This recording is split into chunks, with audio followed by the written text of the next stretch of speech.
dar continuidade ao curso de Geometria Plana com o assunto da aula 5, que é paralelismo e retas transversais, certo? Vamos começar pelos conceitos fundamentais, ok? Por que paralelismo? Por conta que vamos dar falar um pouco, né, um pequeno ensaio sobre retas paralelas, ok? Então eu tenho duas retas que elas correm de forma perpendicular, ou seja, elas são equidistantes,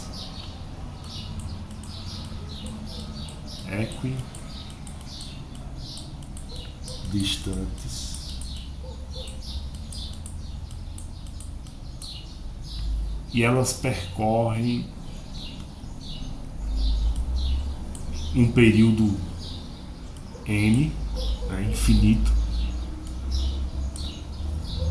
e elas têm a mesma distância, né? Equidistantes são a mesma distância, e elas não se tocam em nenhum ponto desse percurso, em todo esse plano infinito, né, no qual elas percorrem. E como eu sei que duas retas são paralelas, aí a gente já entraria em geometria euclidiana, e a gente não vai entrar. Vamos só dar um leve toque, né? Eu corto elas com uma terceira reta imaginária, certo? E elas formam ângulos iguais. Então, por exemplo, esse ângulo é igual a esse ângulo. Então esse ângulo aqui, por exemplo, seria A. Esse ângulo teria o mesmo valor, seria igual a A também, ok? Esse ângulo aqui, esse segundo ângulo, seria o ângulo B, que também seria igual a esse ângulo B, ok? E aí por aí vai. Este ângulo desse lado de cá seria um ângulo também A, e esse daqui abaixo também seria A, porque esse ângulo e este ângulo, assim como esse outro e esse outro ângulo, são iguais, certo? Isso prova que essas duas retas são paralelas entre si e equidistantes, ok? Temos também as retas concorrentes. São retas concorrentes. São retas que se cruzam, certo? Dentro do plano cartesiano, né? Então elas se cruzam em um único ponto, certo? Então elas cortam uma a outra, ou cortam-se entre si, ou se cruzam em um único ponto, certo? Então, se elas se cruzam em um único ponto, essas retas são retas concorrentes, certo? Então são retas concorrentes.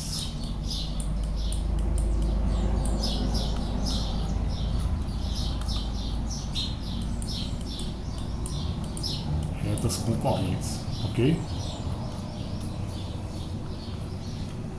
Essas retas vão gerar um ângulo, certo?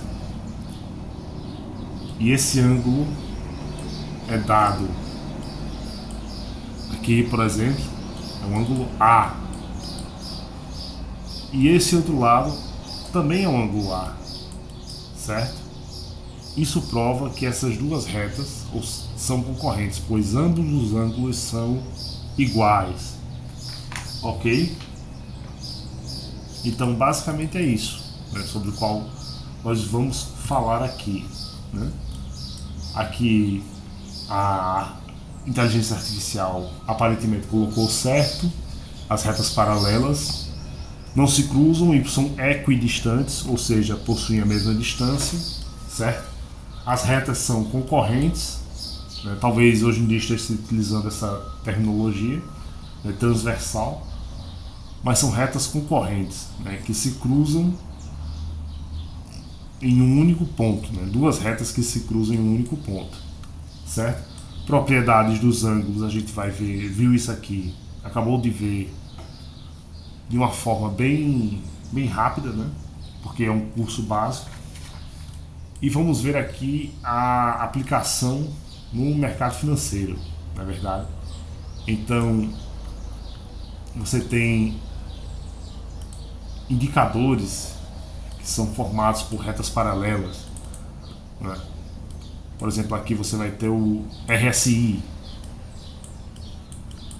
né, que é um indicador que mostra quando está sobrecomprado ou sobrevendido, né? Então, por exemplo, aqui é quando há sobrecompra e aqui é quando há sobrevenda, né? Então você tem um oscilador que vai oscilar junto com o gráfico, certo? E sempre que ele entra no preço indicando que há sobrecompra, ou seja, o mercado está mais comprado do que o preço fundamental, o preço fundamentalista, você vai entrar com uma venda, né? E o próprio indicador muitas vezes mostra isso, pois a linha de cima geralmente é vermelha e a de baixo é verde, né? Indicando que você entraria aqui com a venda e no caso de baixo com uma compra. Então o RSI vai indicar sobre venda e sobre compra, certo? Temos duas retas paralelas que são equidistantes, no qual corre entre as duas um oscilador, certo?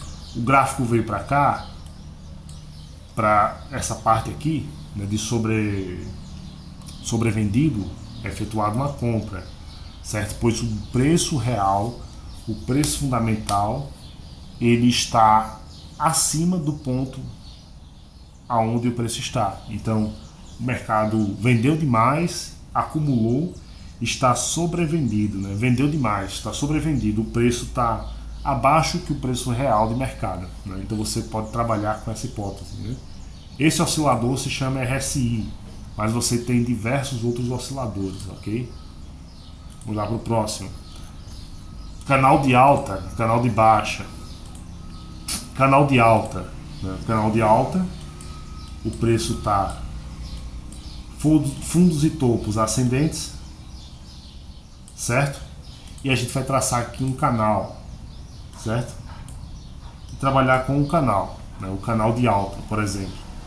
Então aqui, por exemplo, eu traço duas retas paralelas, certo? E vou trabalhar com o rompimento desse canal de alta, né? Nesse caso aqui teria rompido para cima, certo? Se rompeu para cima, você pode trabalhar com a possibilidade de ser um falso rompimento e retornar para o canal de alta, efetuando aqui uma venda, né? Porém aqui não seria indicado, pois a tendência majoritária está comprada, ok? Seria mais interessante esperar um falso rompimento no sentido contrário no futuro e trabalhar esse falso rompimento contra o canal de alta, ok? Canal de baixa é quando o preço está com fundos e topos descendentes. Você traça duas retas paralelas, certo? E vai trabalhar da mesma forma do canal de alta com o canal de baixa. Então, por exemplo, aqui seria interessante trabalhar um falso rompimento no ponto aqui na parte de cima do canal de alta, né? Na resistência. Então você trabalharia aqui efetuando uma venda quando o preço tocasse o ponto alto do canal de baixa, ok? Assim como também você trabalharia com a compra, onde se o preço tocasse o ponto baixo do canal de alta, ok? Então você trabalha dessa forma, utilizando canais de alta, canais de baixa, ou seja, duas retas paralelas. Além disso, tem muita aplicação geométrica de retas paralelas dentro do mercado financeiro, ok? Vamos ver mais algum ponto. Aplicações práticas e rupturas, basicamente. Quebras de paralelismo para prever fortes mudanças de mercado, né? Muito bem, isso também é o que acontece, né? Você tem um canal, certo? Então o preço ele está flutuando aqui normalmente, seguindo o canal, as duas retas paralelas, de repente acontece uma mudança abrupta no preço, ok? Isso indica uma forte reversão ou uma forte mudança de direção no sentido do mercado, possivelmente uma alteração de tendência, né, que a gente vai ver lá na teoria de Dow, que uma tendência permanece até que a mesma seja definitivamente alterada. Então aqui, por exemplo, topos de fundos descendentes, você pode ter um rompimento e o preço ir subindo e ter uma mudança de tendência de baixa para tendência de alta, ok? Então basicamente esses foram os princípios do uso de retas paralelas e do paralelismo aplicados ao mercado financeiro e também no nosso curso de geometria plana, ok? O próximo assunto da próxima aula vai ser relacionado o próximo assunto será polígonos, ok? Então não se esqueça de compartilhar, deixar o like e comente aqui a sua sugestão nos comentários, ok? Se inscreva e ative o sininho.